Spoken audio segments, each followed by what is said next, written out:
My name is Bob the Drag Queen. And I'm Monet Exchange. And this is Sibling Rivalry.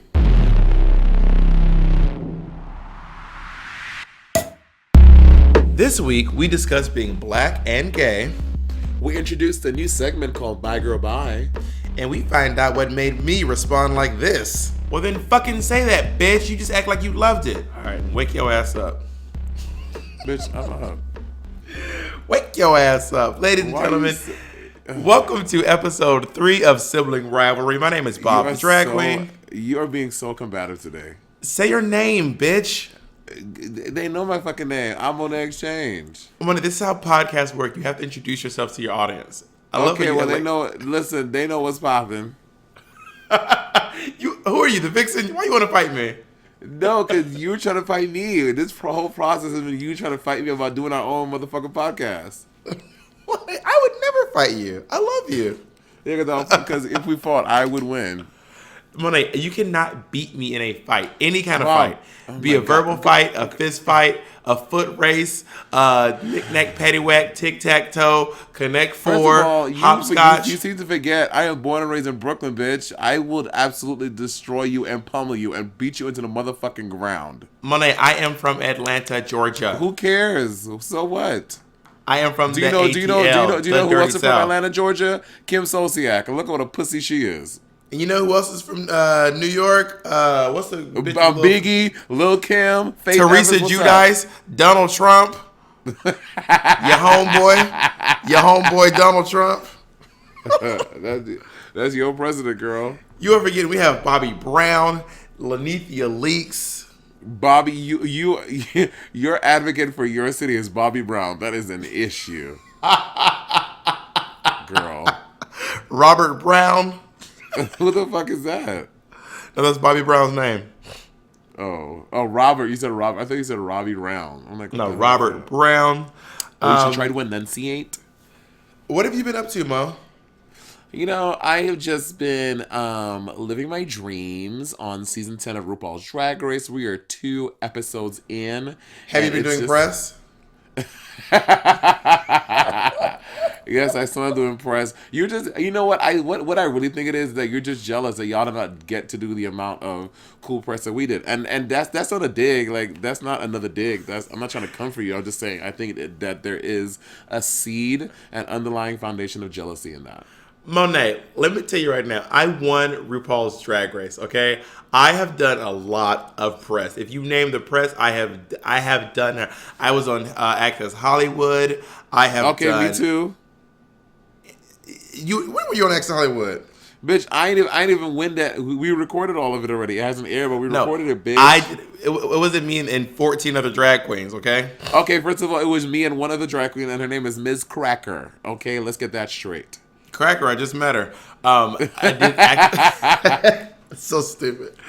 I did a lot of press. Okay, I don't have to call out all my press. Okay, so you named one outlet. You named one outlet, bitch. I have not heard more than one. I also did I was on the cover of the Village Voice. No one reads that anymore, and they're bankrupt. The people do read the Village Voice is a big deal. Mm-hmm. I am not, and that was me all by my lonesome. I wasn't there with a buddy or a pal or a friend. And I was on the cover, Miss Thing. No, I'm kidding. I know the Village Voice is major. I just didn't want to give you the satisfaction of knowing that. But Monet, I am always happy for your successes. I don't know why you think I would ever... You sure don't fucking act like it. I am? How? Monet, you better take that back right now. I do. No, I'm not taking it back because I mean what I said. Calling me, what did you call me? A stupid-looking Saint Bernard. We need to talk about... Okay, so last week at the end of the podcast, Monet was answering in one-word answers.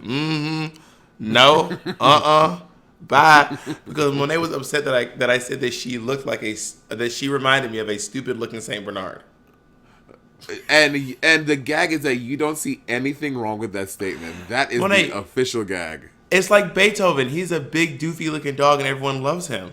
Okay, but same thing as doofy and stupid looking had 2 very different connotations, Bob. Yeah, I mean, a stupid looking dog. Those are the cutest dogs. Stupid looking dogs are the cutest dogs. Bob, you cannot flip this into a positive. You like what? Monet, you're adorable. Oh, I know. You have to make it into a combative little moment, don't you? No, only with you. What have you been up to? I know now you're in like tech rehearsals after doing the same rehearsal for like 2 months now. You're finally doing actual rehearsing. That's cool. What do you mean actual? We have been rehearsing the whole time. Monet, I am in an extremely professional production of Angels in America. You cannot try to belittle what I'm doing. You I'm love not letting trying- it. I'm very. Oh, I think this is like one of the coolest and most amazing things you've ever done in your life. no, but now y'all doing real rehearsals. Okay, fierce. We are in technical rehearsal, which means now they're adding in the set and the lights and the sound. And while we're actually in the theater and not in the rehearsal hall anymore, we've just been running lines the past 2 days, trying to drill it in because when you do Tony Kushner, you have to be word perfect. Oh, really? Yes, like word perfect. You cannot make up any ums, no has, and you have to get every single line perfect. Oh, girl, I would because I will ad lib a scene if it's the last thing I did. I'm like, the line is, hey, do you want some chips? I'm like, hey, girl, how you doing? You want a bag of chips, honey? No, you cannot do this in this production. And by the way, the words in this play are like they're difficult. It's like it's not easy dialogue. In fact, hold on, wait 1 second. I'm gonna grab my script and read you a little part. Okay. Ba-ba-ba. Are you off book yet? I am. Yeah, we're all off script. Are you really? We're all off book. When I've been here for 2 months. So you know the entire thing cold? That's fair.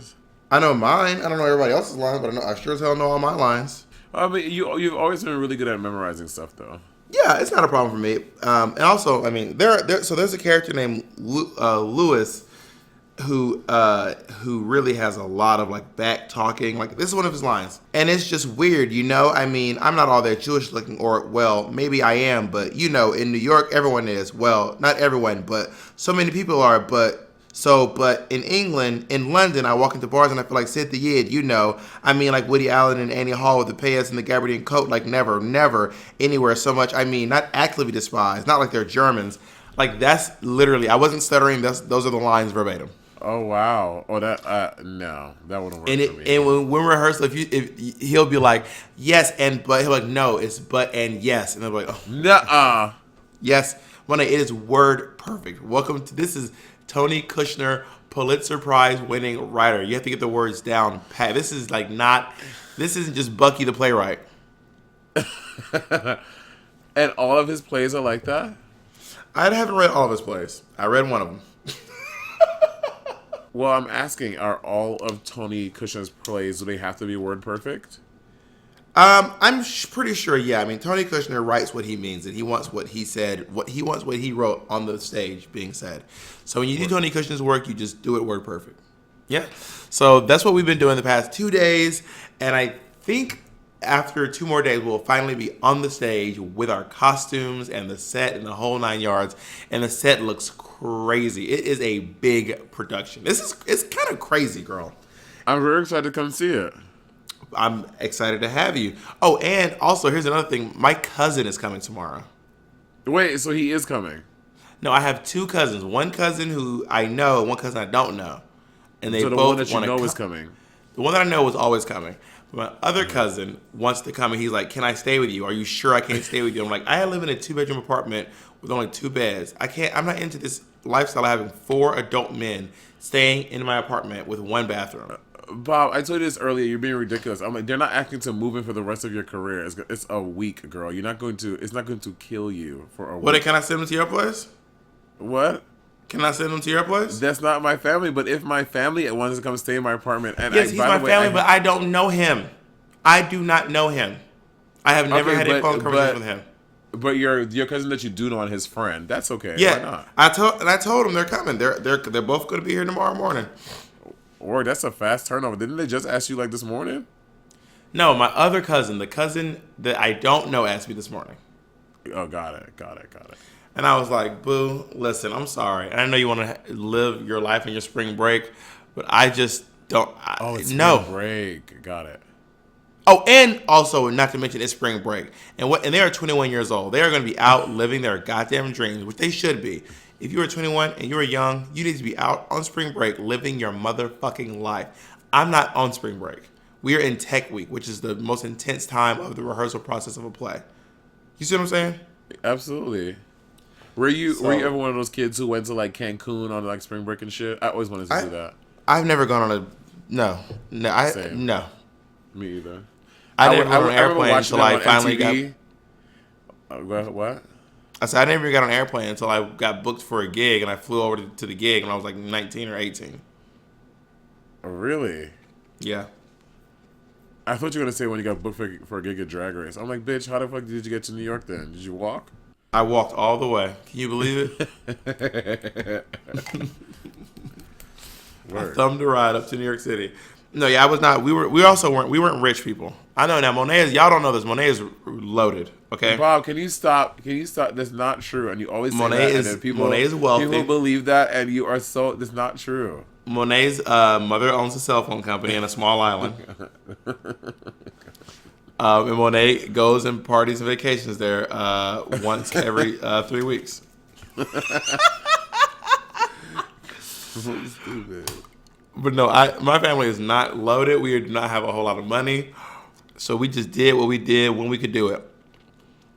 My vacation was every summer I went to my grandma's house. And I think I was going every summer to my grandma's house because my mom couldn't afford a babysitter. So she couldn't have us just sitting at the house all summer long. So we would go spend each summer in Mississippi. My vacations were all in Corinth, Mississippi. And where Mississippi? Corinth. We call it if you live in Corinth, you call it Corinth. Work. Yeah, Corinth, Mississippi. And that is where I spent all of my summers, honey. So yeah, no, I was not a vacation kid. Now we both watched RuPaul's Drag Race. Where did you watch it today? I watched it in my home because I had church today.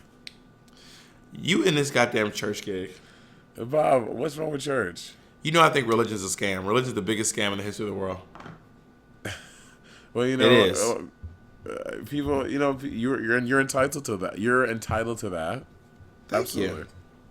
Yeah, I mean, you don't think religion is a scam?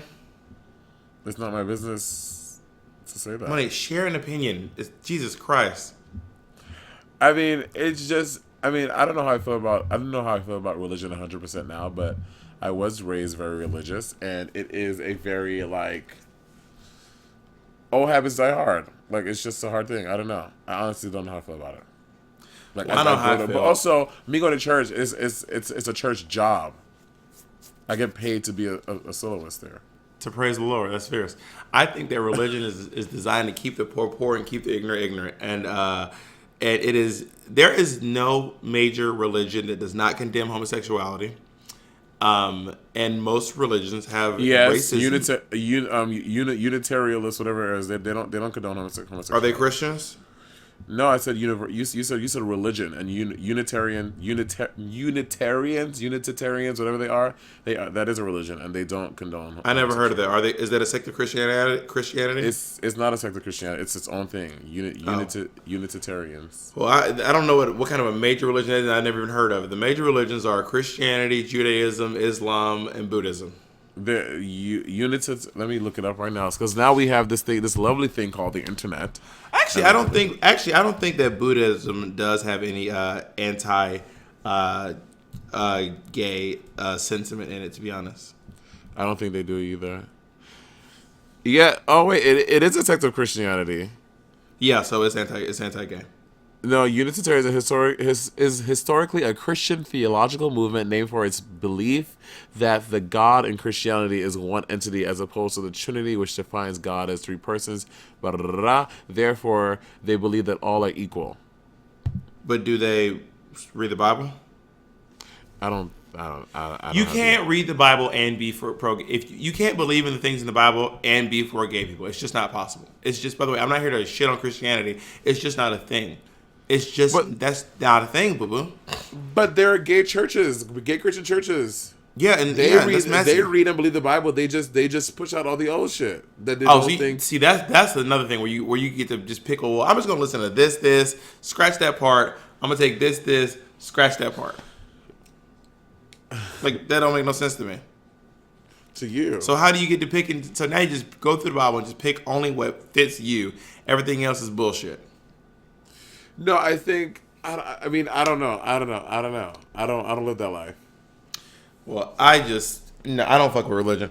I think that, and also, I feel like also, I mean, I grew up Southern Baptist. Where did you grow up? Right.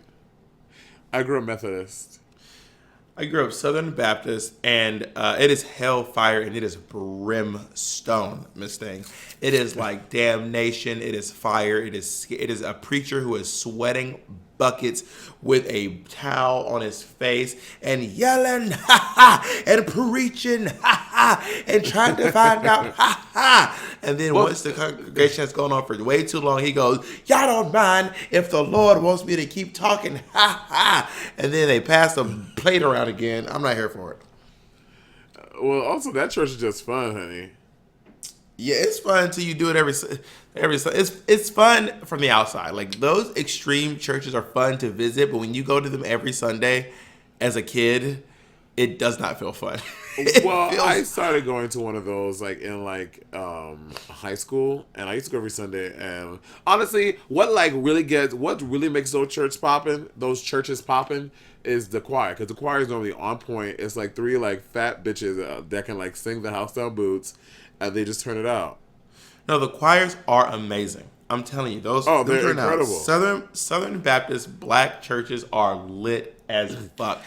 Even the Southern Baptist, honey, even the Southern Baptist white churches are lit as fuck. Because I went to some of those too. Like Southern churches are lit. We worship the King. But I can't fuck religion. Religion's not for me. It is a trap, and I have found a way to find my own moral compass and still be a good person. I mean, but we have both had this conversation in the past that even though you are you're very anti-religion, there are still certain things because you grew up that way that it's hard for you to move away from. Yeah, girl, religion dies hard. Like it is old. Yeah, it is. Being anti-religious is a scary sentiment to even say. Like I could not stand up and say this at my Thanksgiving dinner without some major shit going down. I mean, would you if y'all are all in what is it, Parthenon, Mississippi, at at the Thanksgiving dinner table on November 24th, Thursday, November 24th, could you stand up and say religion is bullshit? If you believe that, you're a fucking idiot. Could you do that? If someone asked me how I felt about religion, I would say how I feel. And my family knows it's how I am. Like, I don't really hide things from my family. I don't keep things from them. I don't try to hide. I don't try to shelter anything. My mom knows how I feel about religion. And when she asks me how I feel about something, I say, this is how I feel. It's not for me. I say, Mom, you know I'm not religious. And she always says, but that don't mean you can't pray. She always says that. She go, can you please pray for your brother? I said, Mom, you know I'm not religious. But that don't mean you can't pray. Can you just do it for me? And I'll say, okay, sure. And I say, you want me to pray to Jesus? She goes, that'd be nice. And do you do it? Yeah, if I tell my mom I want to do it, I'll do it. I'll say, okay, oh my Jesus. God. Okay, so what do you say? I would walk me through you praying to Jesus. Lord Jesus, please. Okay, wait. Time out. Do you kneel down by the side of your bed? Like what? I want a visual. No, I'll probably be sitting in a chair, and then I will have just turned off TV, or maybe I'll be in the dark, and I'll say, Lord Jesus, please protect my brother as he goes into surgery this week. You know that he had a problem with his knee. Please watch over his body. Let the blood of Jesus drip on his wounds, and please see him through this ailment with the grace and dignity of 1,000 angels forever and ever. Amen. And that's just me imitating what I think my mom would say. Bob, does not sound sincere at all. Jesus is not going to hear that. Jesus hears. Well, according to the theology, Jesus hears everything you say. Praying harder doesn't mean praying louder. Okay? Jesus picks up all the calls, honey. But you can't be anti-black. You can't be anti-gay. Sorry, you can't be. It's hard to be anti-religion and black. Oh, absolutely. It's very hard. Yeah, you will have little to no supporters in your community. Well, I mean, also, I just feel like part of me, I've evolved in my religion. Before, I was even afraid to say, like a curse and like something about God or Jesus or religion in like the same sentence, and now that's not a thing for me. And I do feel like I have evolved past the whole religion thing. Like I do feel like some of it is a sham. Like I do. I honestly do feel that. I absolutely believe that there is a higher power. Because I feel like to think that we as human beings are like the most like we're responsible for all of this. Like I feel like that's stupid. I definitely do know that there is a higher power, but I don't know if I believe in religion. Is Jesus your Lord and Savior? I See, honestly, it's scary to say no, isn't it? it's so scary to say no. It is baked into the essence of your being. And It really is. it really is. And the first time I said Jesus was not my Lord and Savior, I remember feeling like a shudder go through my body. Like I'm bucking against what I know and what I've been taught my whole life. But I had to sit back and think about it, and I was like, this doesn't make sense. And if it doesn't make sense, it's not real. Well, that's not true. Everything, not everything that doesn't make sense is not real. No, everything that makes sense is real. Just because you don't That's understand not it doesn't true. mean just because you don't understand it does not mean it doesn't make sense. I don't understand. Exactly. So use that same logic for yourself. Just because you don't understand religion doesn't mean it doesn't make sense. No, but no one can make sense of religion. Okay, when it comes to brain surgery, there's someone out there who can understand it and explain it to me. No one out there can explain religion to me, except just believe it. You see what I'm saying? When it comes to brain surgery, there's someone be like this, and this, and neurons and protons and click clack and electricity and bibbity boppity boop. When it comes to religion, I just feel it deep down in my soul. Jesus is with me. Well, all right, that's nice. That's real nice. Can you why is your phone vibrating? Put your phone. This is an airplane. Put it on airplane mode. Do you think that we'll lose some listeners over our religion talk? I think that if you are, I choose to believe that our podcast listeners are very gay and lesbians and dykes and all those things. I don't think they're the religious crowd. Well, listen, if our religion talk has offended you, please write us on Twitter, #Sibling Rivalry Podcast, and we will check all of those, and we'll actually read your comments here on the air. Yes, my name is Jaden Dior Fierce. And my name is Latrice Royale. Speaking of Latrice Royale, oh sorry, go ahead. No, you go ahead. Go. Well, I was. You sent me a picture today, and you were telling me that you were losing weight. I have to be honest. I did not believe you. I was like, Bob is so full of shit. Because the Bob the drag queen I know sits in his apartment at 3:00 in the morning and has 4 different dollar bags of chips, and he eats every single crumb in every single bag. Well, from the picture you sent me, the angle, I was like, oh shit. Monet, as long as you've known me, when have I ever lied to you? And don't try to be It's funny. not about lying, but sometimes we think that we're losing more weight than we actually have, bitch. And that is just that's not a lying thing. It's a human thing. Like, bitch, Well, Monet, I was standing gym. on the scale. The scale does not lie. I can go to the gym tomorrow and eat a fucking bag of kale. You cannot tell me I'm not fucking Uma fucking Thurman, girl. Oh, let me tell you, when you eat healthy and work out in one day, you walk around like, how motherfuckers can't take me today? Motherfuckers full on Cookie wish. Lions mode, girl. Don't let me do 3 sit-ups and then walk down the street this thing. People will be like, she is turning everything. I worked out literally for 3 days, and I went down to the costume shop, and I was like, gonna have to redo all my costumes. And then the lady measured me and was like, you're good. No, but you do look more skinny and healthy. I'm very proud of you. Thank you. I've been cooking my own meals. And I used to work out every day. I can't work out every day anymore. It's not working out. But I work out almost every day. I work out more days than I don't work out. Well, I think that you're just not committed to yourself, and you should really revisit that. Maybe you're right. Maybe you are absolutely right. There's something I can do every single day. I'm right. There's something I can do every single day. Now, I want to go back real quick to talk about black, gay, and religion, okay? Because this week in the episode of Untucked, Monique Hart, who I'm falling in love with, by the way. I love Monique. Monique is very funny. Her eyes tell you everything you need to know.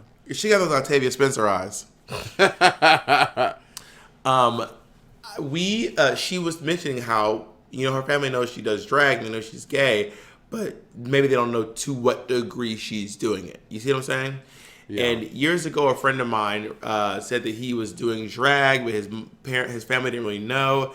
And then he started doing drag on a really big level, and then his family didn't know. Then he started doing drag on Broadway, and his family knew.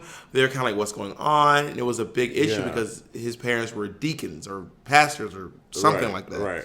So it was for him. It was scary to say, "Hey, I'm a drag queen on Broadway." Yeah. Which I feel like for me, go ahead. I don't come from a family like that. Like my family is religious, but they just don't care. Like I don't even know how to explain it. My family just does not care that I'm gay. They don't care that I do drag. They're into my drag. They love that I do drag. So I've never come from a family that had an issue with me being gay or with me doing drag. So I can't. Honestly, I don't have that experience. But I do know that outside of my family, in the black community, to be gay is not cute. Oh, it's very taboo. Because I think what it stems from is that us, black people, us as black people, growing, femininity has, even though the black woman is probably one of the strongest forces in the world, men exuding femininity has always been looked at and deemed as something very weak and not desirable. Well, I think it's because they see a difference in black femininity and black faggots. Like black women and black gay men are not the same thing. You see what I'm saying? Yeah. They look at black gay men as some sort of a parody of a person. Despite the fact that a lot of time, and a lot of black gay people do get ostracized from their families and have to form, which is why these black dance crews and Vogue houses and drag houses are so strong. Yeah. Black drag houses and this kind of stuff, those are the strongest ones in the community because a lot of those people really have no one to go to. No one else, yeah. How was it for you as a Caribbean? How does your family respond to the gayness? Well, the gay thing is still very, very, very taboo. Now since being on the show, not since being on the show, but since I started doing drag in the city, coming back from college, and I did drag in the city regularly.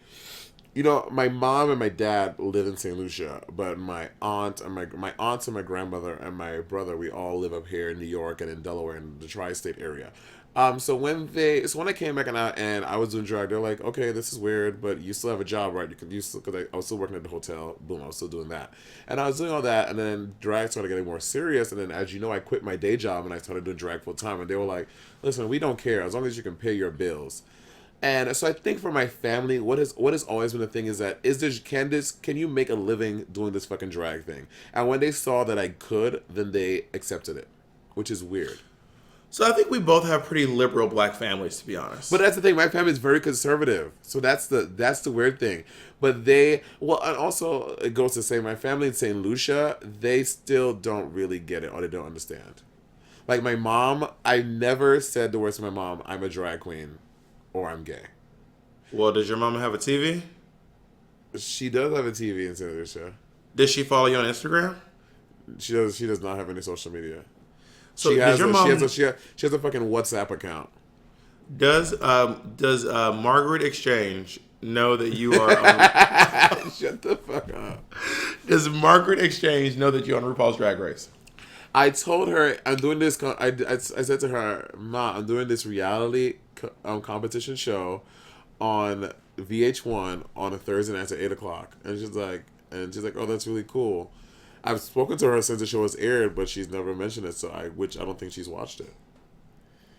I feel like if my son said I'm going to be on VH1 on a TV show, I'd be like, I have to watch my son on a.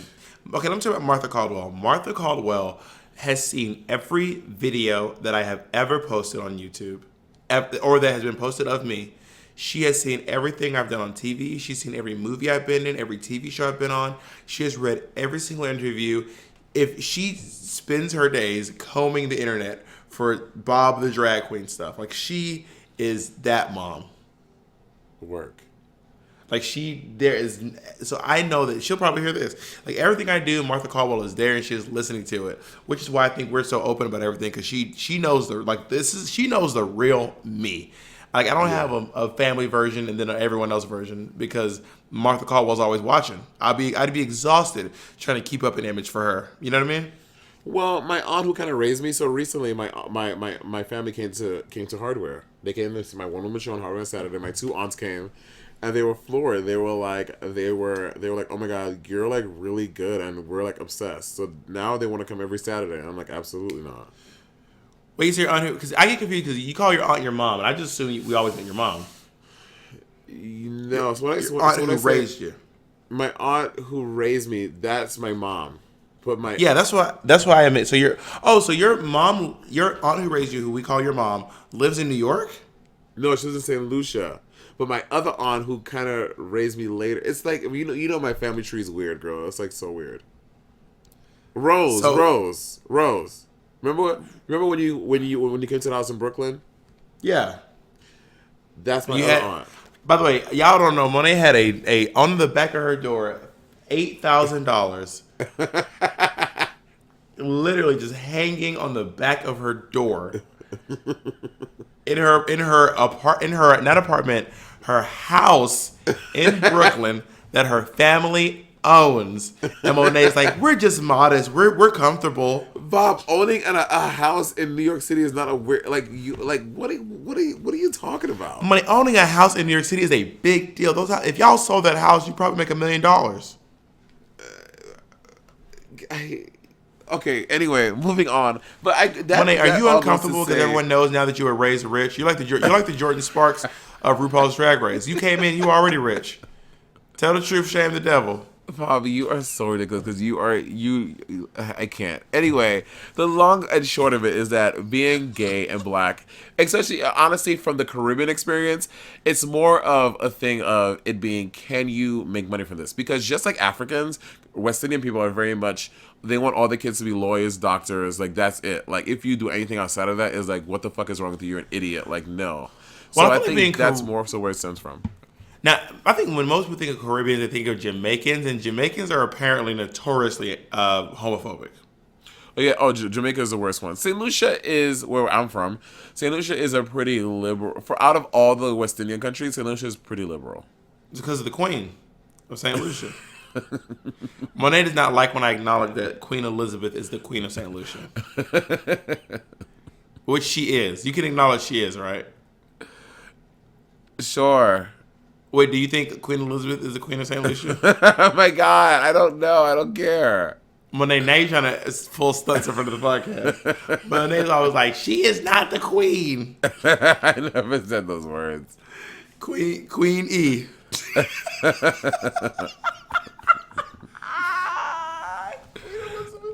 Oh man, it's so funny to me. God, you're so ridiculous. The idea that Queen Elizabeth is the Queen of St. Lucia is the funniest shit. It just because you pick like weird shit to be so tickled by. That is funny, Monet. Bob, anyway, no one thinks this is funny, but you. It was also really tough seeing Eureka she's really emotional this season. Girl, Larisha. What's her name? Oh, Eureka will cry at the opening of a fucking envelope, girl. She is like, she's all, and then what gagged me was when she tried to have another fucking moment in Untucked, and we were all like, girl, you just were crying, we're over it, and we all just talking about our own shit. She literally stomped away Godzilla realness, like, because we didn't want to talk about her shit again. It's like, girl, you just had a moment. Jesus Christ. Well, she was emotional. She couldn't bring herself out of it. Okay, well, we're all safe, and I wanted to bask in that because God knows what the fuck is gonna happen next week. And also, let's talk about the runways. Whose look was your favorite? Asia looks good, and they were right. It is hard for black girls to match your skin tone because half the time we have to dye our own tights, and all that jazz. You know what I mean? I didn't really necessarily like all of the froofy like vulva, like vagina stuff at the, like, all that shit, but I did like the pink and the brown and the stones. Like, she looks beautiful. Doesn't Asia O'Hara out of drag look like a news anchor? No, I don't get that. I think she looks like Don Lemon. Is probably what it is. Don Lemon is light skinned with an afro hair. Like, what? It was so black, light skinned it. U-Haul looks fucking terrible. Okay, this outfit is not good. It is also just the ruffle coat good. is not even like the nice ruffle coat. It's like the cheap one that you get on Canal Street. No pun intended, because she Asian, but that's like a Canal Street bootleg ruffle coat. Yeah, I think that Aquaria looks good. I just don't get Aquaria these looks fins. Incredible. I don't get the fins. Do you get them? Do you like it? I don't know. It's probably some weird millennial club kid shit. I mean, are you into it or not? Aquarius looks amazing. No, but the fins, Monet. I like the whole look. I just don't like these fins. I mean, I don't know what they are, but the green is a complementary color to her outfit, and it does look cool. Okay, Dusty looks amazing. Dusty looks really good. She looks gorgeous. And I remember being there. I'm like, girl, she's just wearing a pinstripe blazer. But then now, seeing the whole look together, like she looks, I think she looks amazing.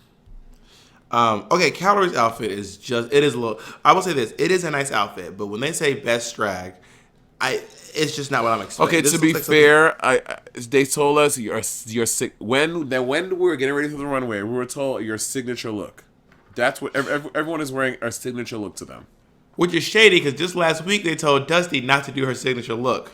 I know. So That's shady. just so we're clear, I want to be very clear about that. They told us to do your signature look. Are you trying to defend your little catsuit before we get to it? No, I love my catsuit. I look incredible. Well, yeah, Calorie's outfit is fine. It just isn't wow. And also not with them little Payless heels. Like if you're gonna do that, like at least wear a booty so you don't see the flesh at the bottom. See what I'm saying? Oh, you think you want the mesh to go into the sock, into the shoe. Right. Work. All right. I think Eureka looks amazing. It's cute. I mean, it was a little baggy to me. Oh, I didn't see And that. I'm saying, like, when you have a catsuit, it needs to look like second skin. Also, where did Eureka find a catsuit that was too big?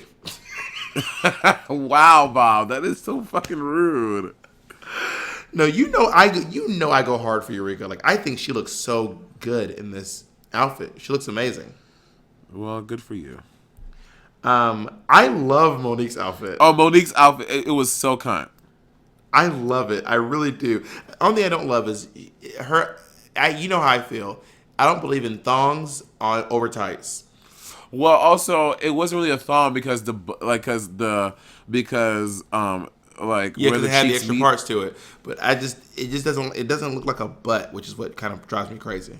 No, I like it. You know, I live for it. But she looks amazing. Okay, this little cracker. Now, this hair is infamous in New York City. It is.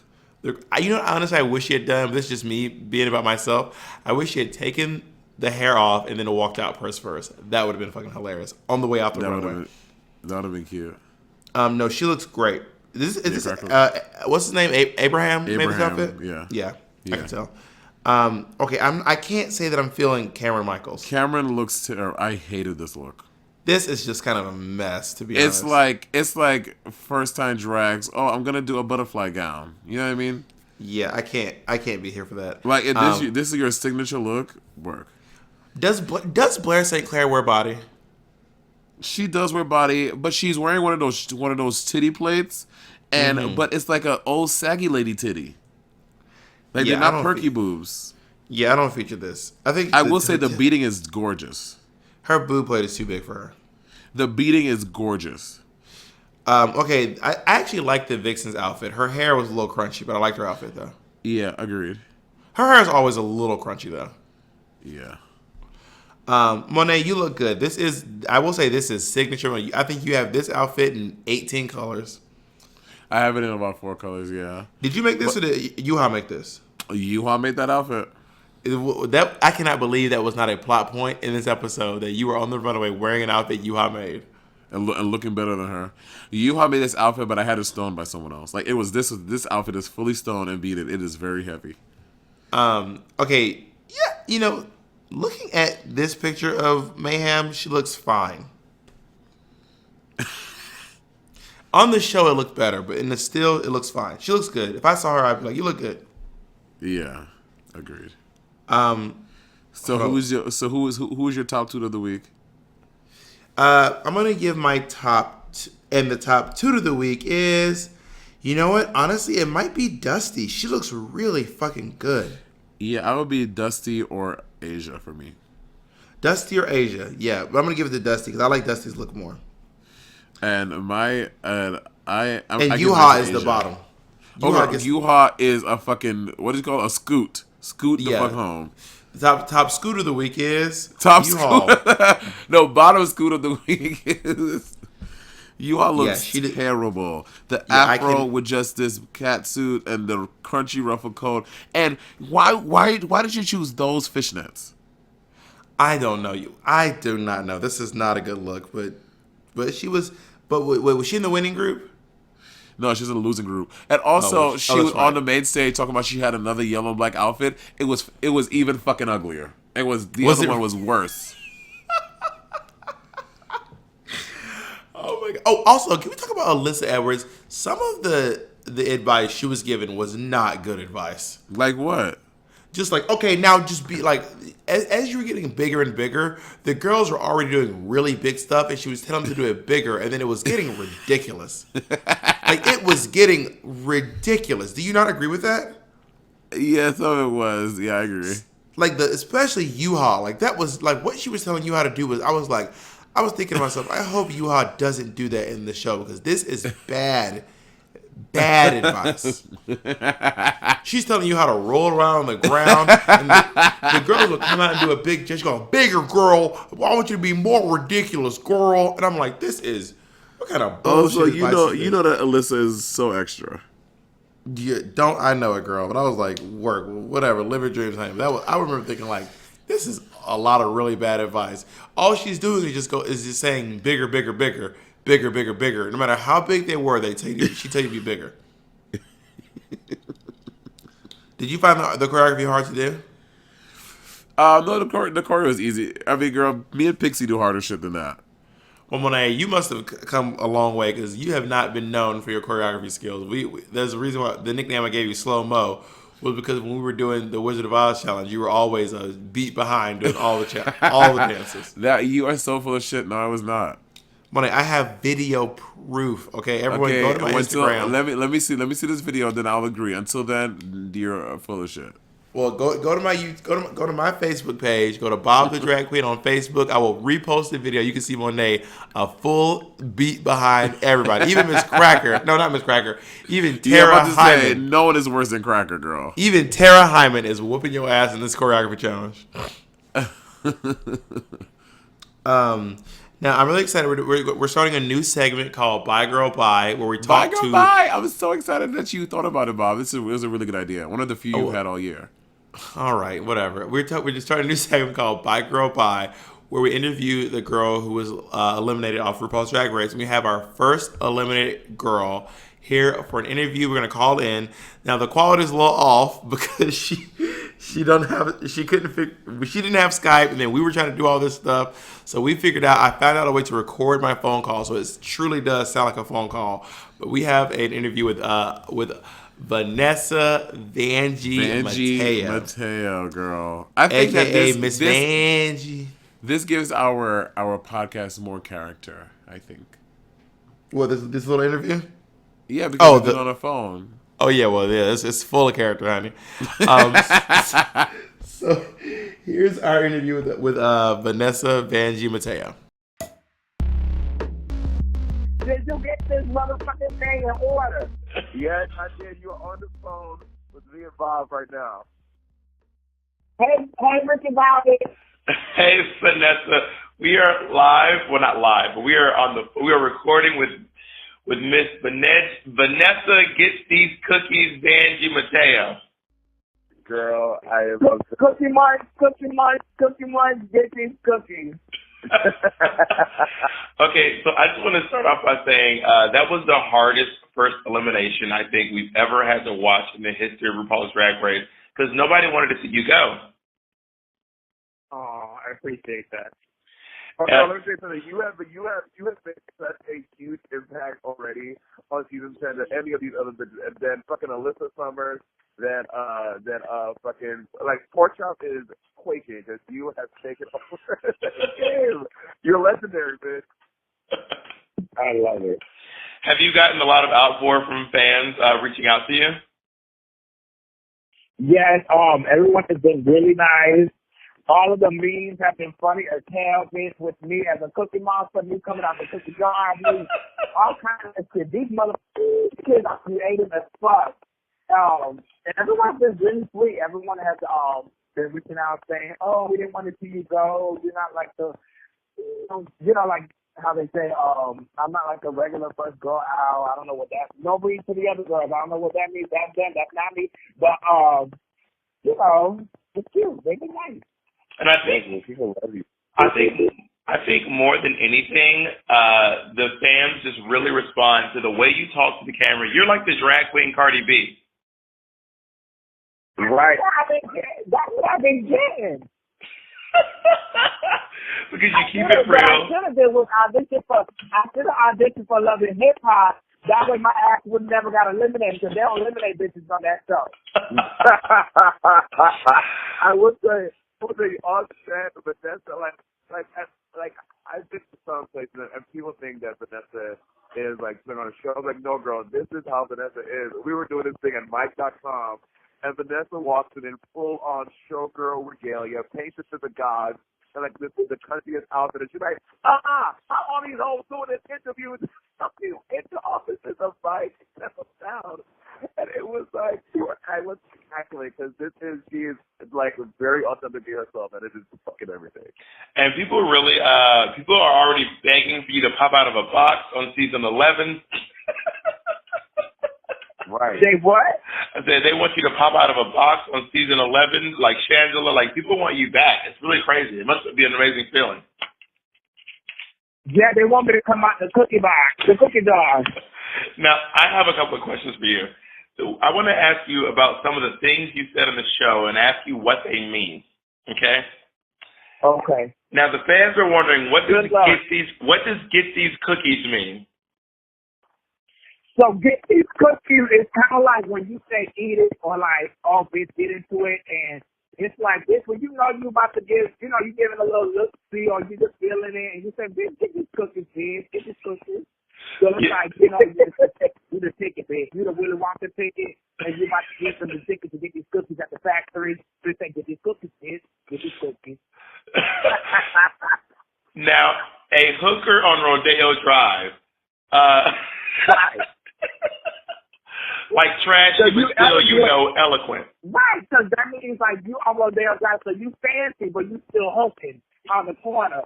And one of my favorite movies is Pretty Woman, and that's how she, you know, that's one little corner. And, you know, she got the good clientele. That's the kind of girl I always wanted to be. Now, I have to ask you a question. Whose outfit on the runway was your favorite? On the for the 99 cents? Yes. Yeah. My favorite, I really like Blair's. I like Blair's, I think. It was cute. Oh, yeah, okay. I like Blair's and I like Mayhem.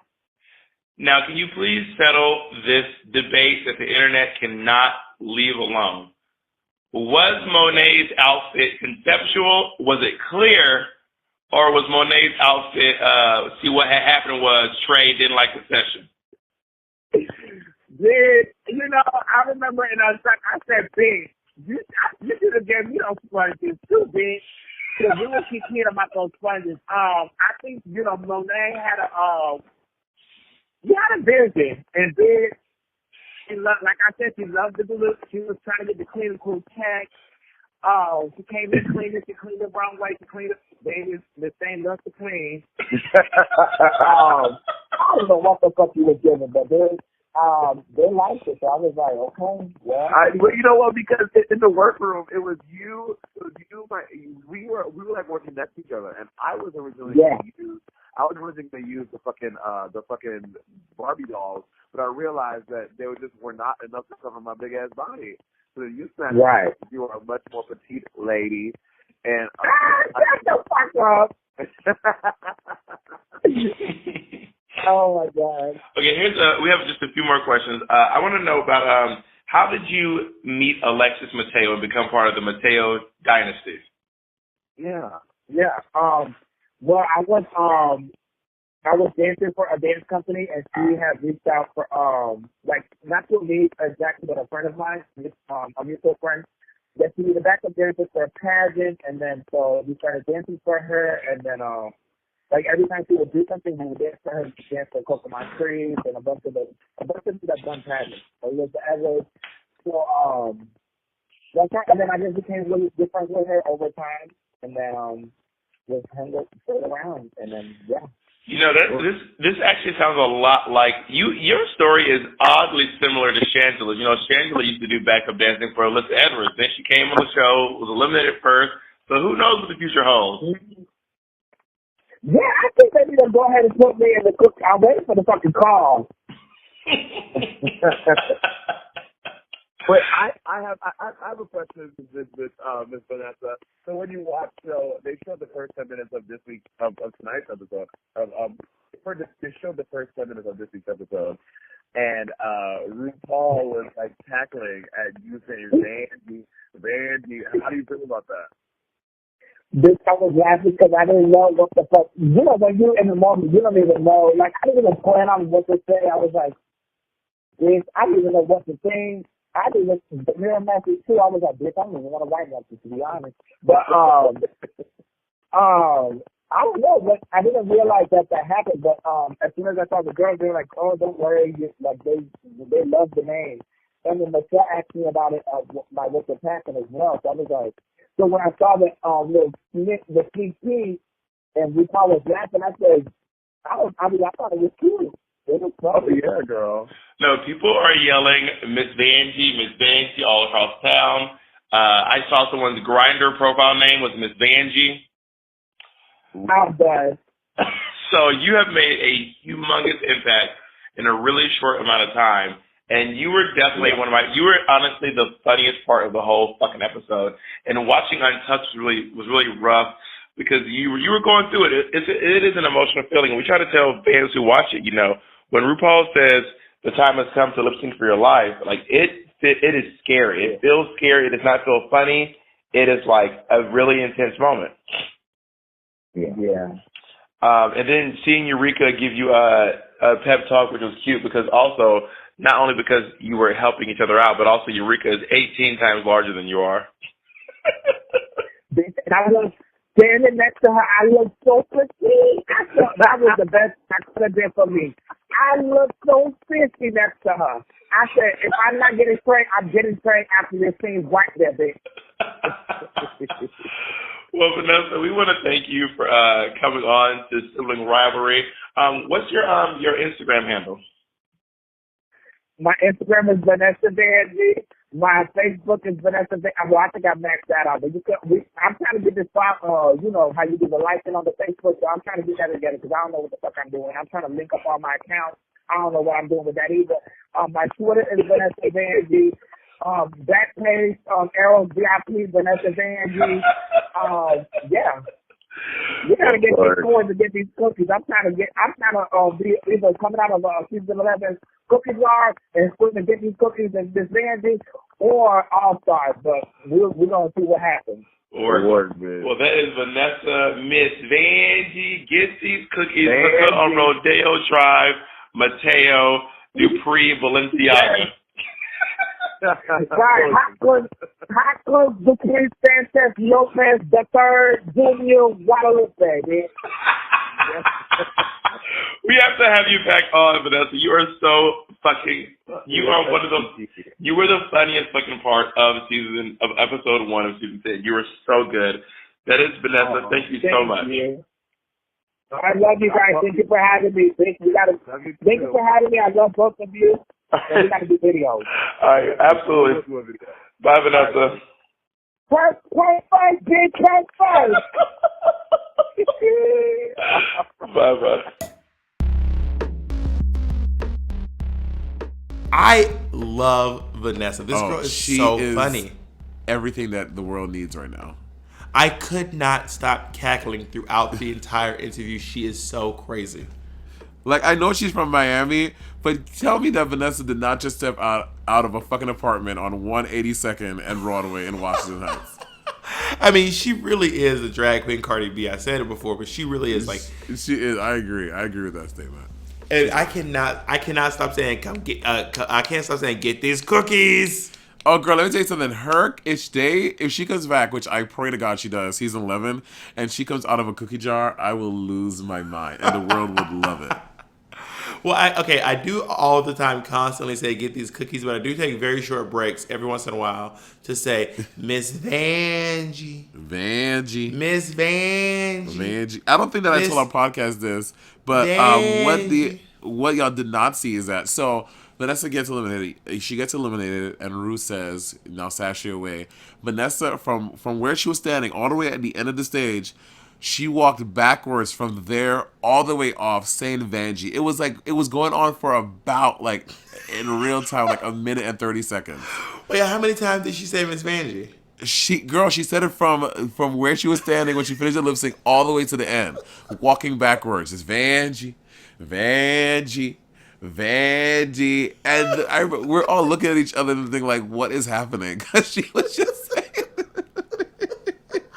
But I also love that moment where Michelle goes, I'm sorry, I didn't get her name. What was it? No, it was Rue said that. No, Michelle said it to her, and then she kept whispering over and over again. And then RuPaul was trying not to laugh, was trying to give the girl the respect she deserves, but she could not because she was being so. That is so funny. Yeah. Yeah, but I fucking get a kickle out of her. She tickles me pink. I am so here for great. Vanessa Vanjie Matteo. Guys, please check out her Instagram is her name is Vanessa Vanjie. Bob, you are best. You like her Instagram is up at that one queen. No, her Instagram is Vanessa Vanjie at Vanessa Vanjie. Please check her out. See her if she's in a town near you. You can go to vanessavanjie.com. She tickles me all the way pink. Yeah, she's great. I love her. And we will hopefully next week we'll have an interview with Calorie Kardashian Williams. Yes, Miss Williams. Yes, Miss Hanny. Yes, Miss Hanny. Monet, thank you for chatting with me tonight. You know, against my better judgment, I actually had a good time. Oh, I do want to tell you too. You need to watch this before next week so we can talk about it. You need to watch Todrick Hall's Forbidden on YouTube. I will. I love Todrick. I stand for him. He is. Oh, girl. He's better than Beyonce. I say it all the time. He is better than Beyonce. Work. He's everything. He is everything. Girl, we just get our podcast started. Do not have the Beehive shutting our shit down. Well. Oh my God! If you did not like when Monet just said that he's better than Beyonce, I did not say that. That is Bob. Go to his page and put them little honeybees on his shit. You can check out me at Monet Exchange. You shady bitch. But anyway, this has been Sibling Rivalry. Love you, sis. I love you so much, Roberta. Wait, are we gonna have like a closeout line? I said, love you, sis. That's what we should say. No, that wasn't what we discussed. We did. We said the episode we say, love you, sis. But every time, fine. Well, what do you think we said? I don't know. Let's just do that. No, what do you think I'm telling you that is what we said, but I'm also open to other things. No, let's do that. You want to do that? Let's do that. Monet, can you not? I can't tell if you're giving it because you want to get off the phone or if you actually think it's a good idea. Don't. Don't what? Don't like half-ass it. I'm not half-assing it. So what's it gonna be? Do you actually like Love You Sis? You sound like you didn't like it. It sounds a little basic. Like it's mad basic, son. Like, well, then fucking say that, bitch. You just act like you loved it. I didn't say I loved it. I literally said it's fine. Those are the words I never said. You act like I said, "Ooh, best closeout." I didn't say. I said it's fine. Well, that's why I want you to. Well, then let's. By the way, all this is going in the podcast. Well, then why don't we decide what we're gonna say? Bob, well, we don't have time for that. This is gonna be like a 19-hour long podcast. No, Nate, pitch something. Give me an idea. I don't say. I don't have one, Bob. What do you want from me? I want just throw something. I'm gonna throw out something. You throw out something. Okay, there's Love You Sis. There's Sisters for Life. Mean It. Now you throw out something. Say something right now. That is so bad. Adios. Well, it should have to do with sisters and siblings. Oh my God. Okay. Salutations, sister. That is so whack. Well, I told you, it'll come to me. It'll come to me. Not right now. Today we'll do yours. Well, listen. If you guys have an idea for what me and Monet should sign off with, then hashtag Sibling Rivalry Podcast, and we will take some suggestions. But right now, yes. Love you, sis. Love you, sis. Oh my God, that's terrible. Sibling Rivalry is proudly presented by The Only Productions.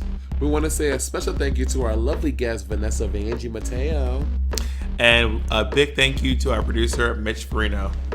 Bye, y'all. Mitch. Bye, y'all. Mm-hmm. Well, then fucking say that, bitch. You just act like you loved it.